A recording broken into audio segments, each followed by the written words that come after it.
Welcome back to the channel, everyone. It's Reese Dockhand, about 500 feet above the ground. Clouds are way below us there. Got a little bit of ground fog rolling in. And I just want to show you guys this bag. This is a bag of secrets. As a filmmaker, I've been filming Aviator Paramotor for the past 4.5 years. It'll be 5 years, June of 2025. So I just want to share a couple secrets as a filmmaker. What makes this so much fun to enjoy, not only to just live it, but also share the experience with so many others and inspire them to get into the skies and learn how to fly. Join us on this week's adventure of filming paramotoring. Yee-hee!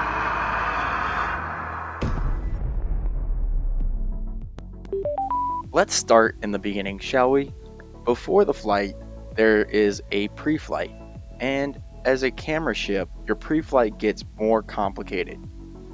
You must always remember to be a pilot first and a cameraman second. All right, good morning. New York is in town. Prioritize the pre-flight.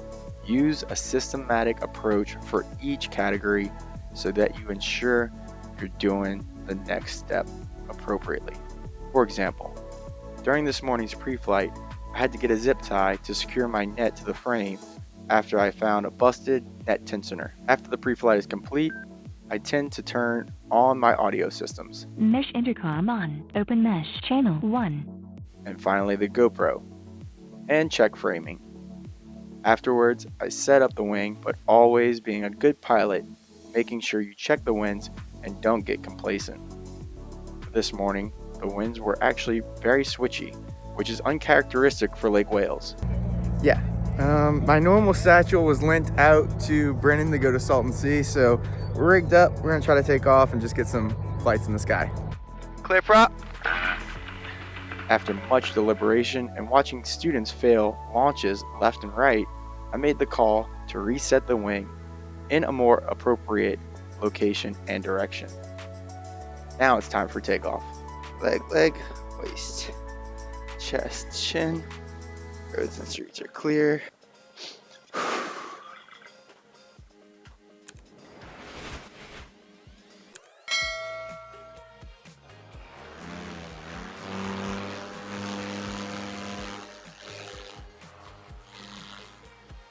Oh my goodness, up in the air, here we go.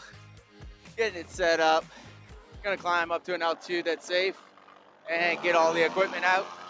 So, as you can see, we're descending through this awesome layer of ground fog. We're gonna get ready. We got enough altitude to get our gimbal out. Usually I have a different bag or a different satchel where I put all this equipment in, but basically you need to get to altitude that's safe so that you can get some of this equipment set up.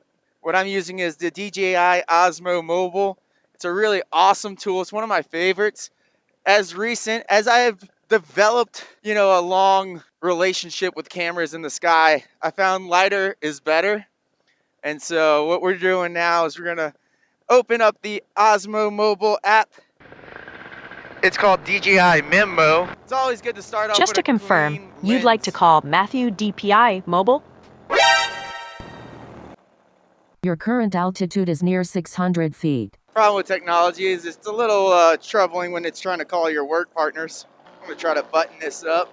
Here I'm having some issues mounting the camera in a way that allows me to access some of the buttons both physically and on the phone digitally.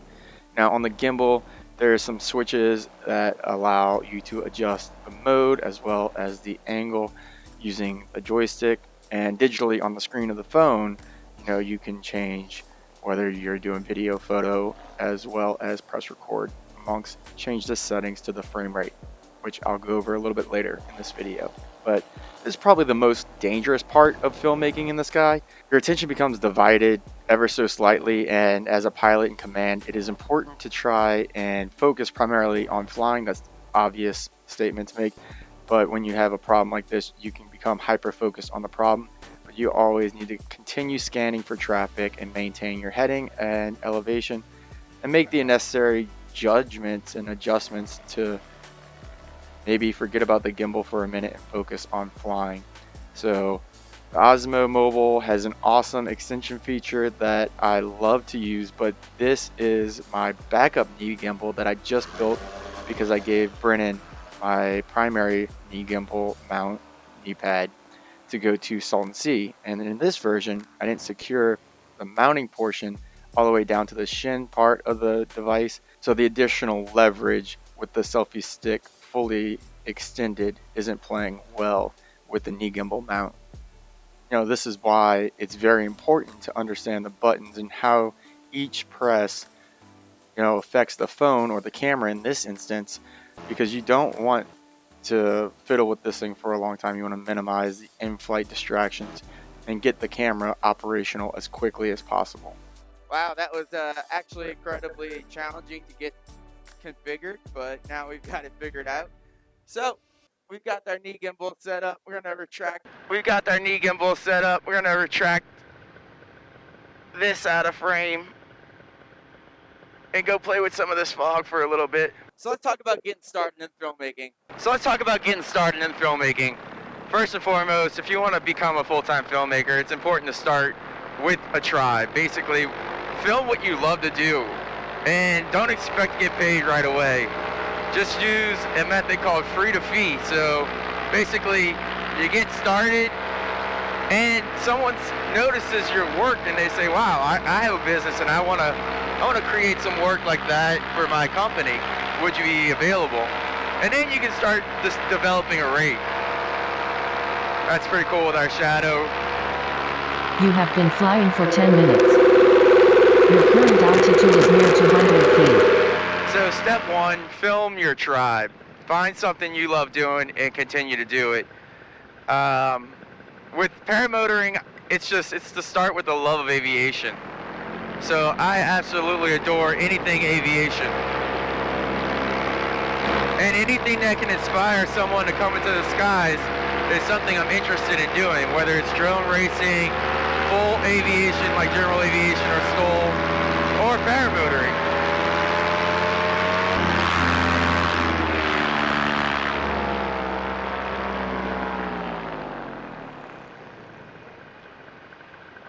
So it's a little cold down there. It's like 50 degrees on the ground, but just 150 feet up, you got 15-degree layer inversion where it gets warmer. So I think I'm going to stay a little higher on this flight. It's a little nippy for me down low as I chase these birds down low through the fog. This is kind of cool.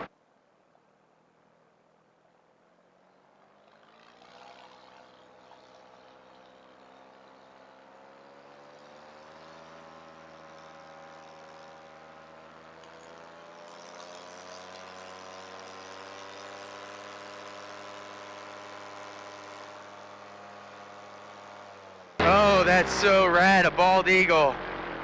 Let's see if we can get him on the knee gimbal. That's awesome. This is pride and symbol of America right here. Beautiful. This is as close as I've ever flown with a bald eagle before. That's cool. Guess he's doing some morning fishing. All right, as you see the gimbal has switched to vertical. Guess we're filming social media now. Cool little Roadster 3 in the pattern. Your current altitude is near 900 feet, about 800 feet above ground. You are flying west at 35 miles per hour. The wind is coming from the northeast. You're 3 o'clock, at 9 miles per hour. Takeoff is 8 minutes away towards your 10 o'clock. How I film in the air is a little bit different than most. You start with the GoPro, right? That's your first angle, GoPro on your head. And that's a pretty fun angle. It's just very jarring when you start to look left and right. It really takes the viewer out the experience. We know as paramotor pilots that this is absolute bliss, to be able to fly over fog, to be untethered and unbound by the chains of Earth and gravity. But it's hard to convey that in a visual representation of a video. So one of the cool things that I have here is the DJI Osmo Mobile, a gimbal.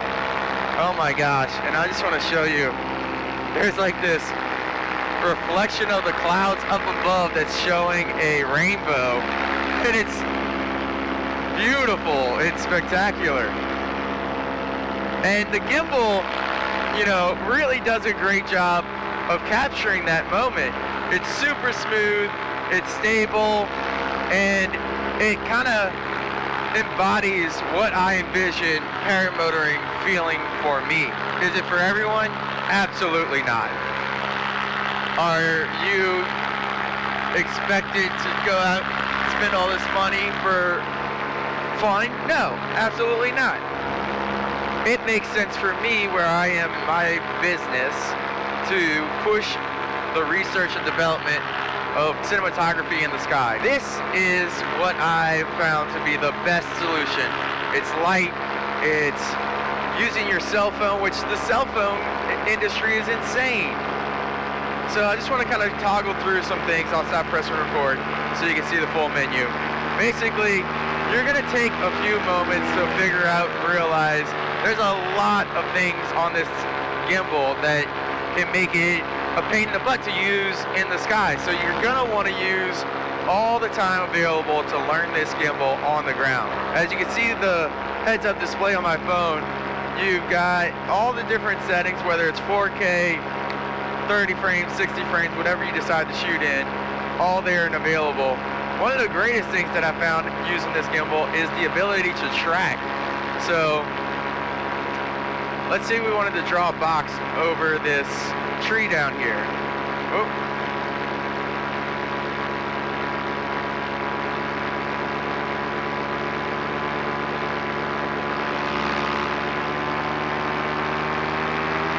Gloves don't make it easier. Alright, there you go. Now you got a box that's tracking that tree. So if we fly around that tree, that gimbal is going to do its best to automatically track whatever it is that you drew the box over. Unfortunately, I didn't draw a box over something that's actually got a lot of contrast. So we'll try it again with something different.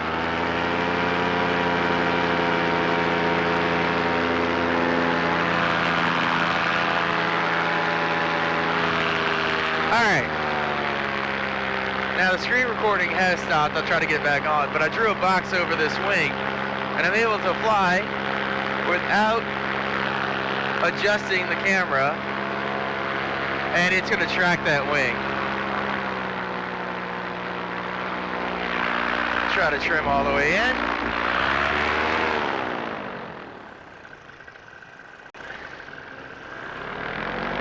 Getting a little slow flight configuration. And the gimbal does an amazing job tracking this wing. So let me see if I can adjust it.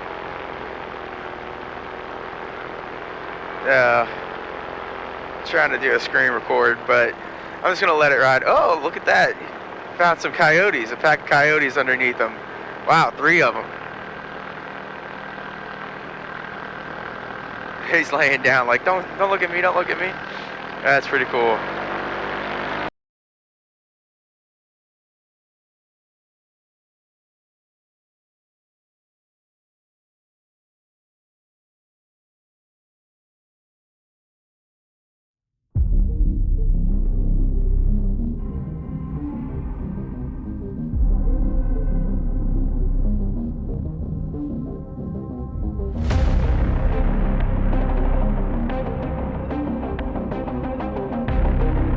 Now you do have to learn how to fly smooth and go into an auto power, you know, with grace, because the pitch oscillations that you create in the paramotor, it's hard to keep your knee from bouncing back and forth.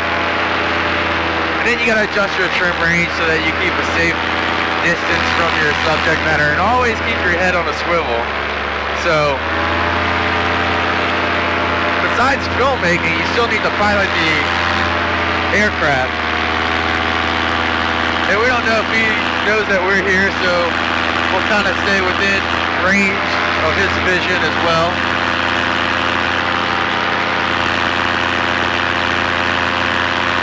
Or her vision. 'cause I don't know who this pilot is. But yeah, this is filmmaking at its finest, is what I think. It's the pinnacle. It's showing the grace of a paramotor. Once it's doing its thing, the gimbal is a rock star. Now, getting to the point where the gimbal is actually doing its thing takes a lot of effort. Yes, you gotta put it in the satchel, you gotta take off with it in the bag wrapped around your neck. You gotta make sure it's set up. The balancing is self-balancing, so that is a little glimmer of silver lining. Yeah, it's one more thing to charge and make sure that you're proficient with knowing. But outside of that, it's one of the best ways to showcase paramotoring. And let's talk about what I've learned through the years of filmmaking.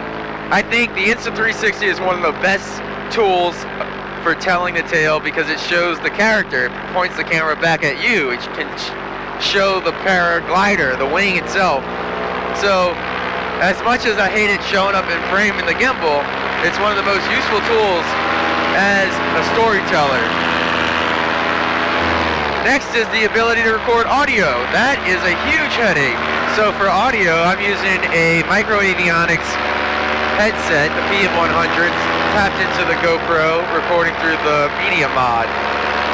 And alternatively, I have the Cena 50R, which has the ability to do mesh, and I am recording my audio through the side tones to see which one I like better. It is an ongoing, absolute headache. There's no silver lining to recording audio. There's no silver bullet. It's just like, pick your poison, so to speak. I think any camera in the sky is a useful tool to debrief what you did, share it with others. And getting started is probably the hardest part. There's going to be a lot of bumps along the way. There's going to be a lot of failures, a lot of missed opportunities where you thought you pressed record and you didn't. But just start. Just get out there, fly your paramotor, have fun with it. Don't beat yourself up over it. Just make sure you stay safe, you know, because it's an additional checklist that you have to check yourself while flying a paramotor. Make sure you are ready for the challenge. You have over 100 flights, and yeah, just continue to clear your turns and check your airspace before doing something drastic, especially at fly-ins with a lot of people around you. It definitely is one more thing to weigh in on your flight characteristics, whether you're managing setting up your cameras or flying low. You want to be able to do it safely. You don't want to get too task saturated on focusing on a little problem that the camera's doing and not piloting the aircraft as the jump plane just took off. So following this pilot was a good idea because it's an extra set of eyes that he might have seen that aircraft on takeoff, and following him steered me away from the aircraft itself. Don't get task saturated, fly safe. So obviously the gimbal has some growing pains to work with and limitations. As you can see, it doesn't like G-forces. As I descend, there it goes.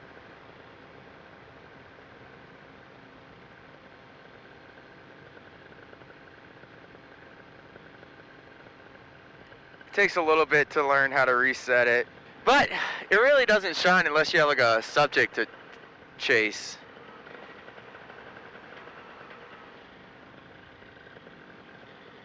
And if it resets to social media, well, it's filming social media, so you get a little bit of both worlds. And there's our buddy the bald eagle.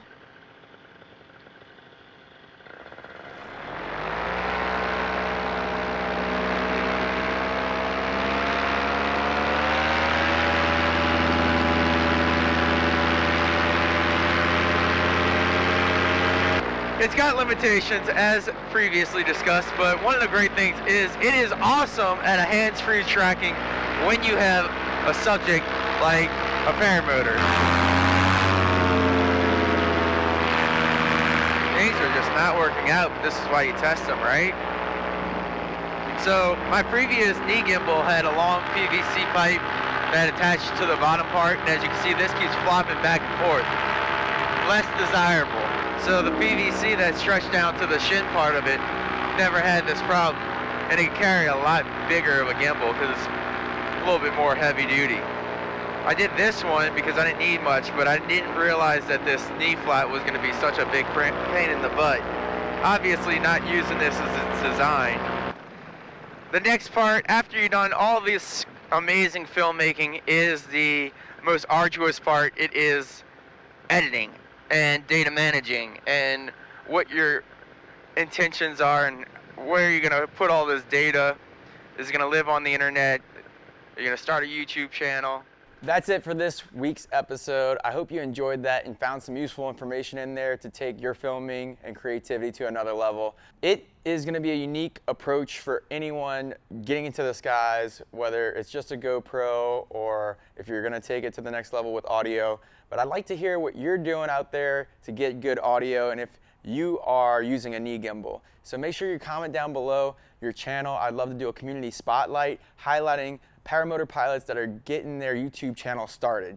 Now this is going to be part of a larger educational video. I would love to do more detailed tutorials on data management and editing. If you're interested in these videos, definitely like, comment, and subscribe, and make sure you mention we want more of these filmmaking tutorials down in the comments. All right, I'm Reese Dockhand. Thanks again for watching. We'll see you on the next big adventure.